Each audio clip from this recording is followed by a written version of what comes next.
शक्तीपीठ महामार्गाविरोधात आज राज्यव्यापी आंदोलन करण्यात येणार आहे। प्रस्तावित महामार्गाविरोधात आंदोलनाची धार वाढवण्यात येते। राज्यातील प्रत्येक जिल्ह्यात आज आंदोलन छेडण्यात आले। अर्थसंकल्पीय अधिवेशनाच्या आदल्या दिवशी मुंबईत शक्तीपीठ महामार्गाविरोधात गोलमेज परिषद घेण्यात आली आहे। या बैठकीला महामार्ग विरोधी संघटनांचे सदस्य उपस्थित होते। या बैठकीला विधान परिषदेतले काँग्रेसचे गटनेते सतेज पाटीलही ऑनलाईन पद्धतीने उपस्थित होते। लोकांना विश्वासात घेतल्याशिवाय आंदोलन राबवणार नाही असा शब्द मुख्यमंत्र्यांनी दिला होता। मात्र आता मुख्यमंत्री शब्द पाळत नसल्याचा आरोप सतेज पाटील यांनी केला आहे।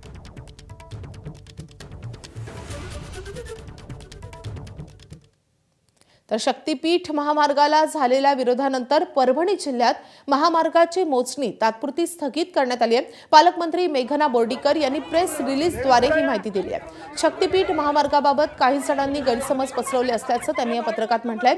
शक्तीपीठ बाधित शेतकऱ्यांच्या शंका आणि समस्यांचं निराकरण करून ही प्रक्रिया राबवली जाईल असंही त्या म्हणतात। आजपासून सलग 4 दिवस परभणी जिल्ह्यात शक्तीपीठ महामार्गाची मोजणी होणार होती, मात्र ही मोजणी आता तात्पुरती स्थगित करण्यात आली आहे।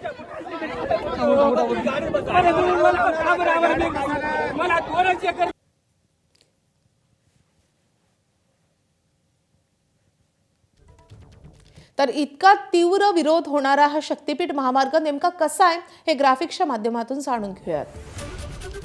तर वर्धा जिल्ह्यात सुरू होऊन यवतमाळ, नांदेड, धाराशिव मार्गे सिंधुदुर्ग जिल्ह्यामध्ये हा शक्तीपीठ महामार्ग संपेल।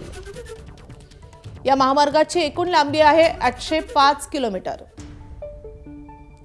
वर्धा, यवतमाळ, हिंगोली, नांदेड, परभणी, बीड, लातूर, धाराशिव, सोलापूर, सांगली, कोल्हापूर, सिंधुदुर्ग या 12 जिल्ह्यातील 27,500 एकर जमिनीचा या महामार्गामध्ये समावेश असेल। तर 26 ठिकाणी इंटरचेंज होईल। 48 मोठे पूल, 30 बोगदे, 8 रेल्वे क्रॉसिंग या महामार्गादरम्यान असतील। तर या महामार्गासाठी 86,000 कोटी रुपये खर्च अपेक्षित आहे।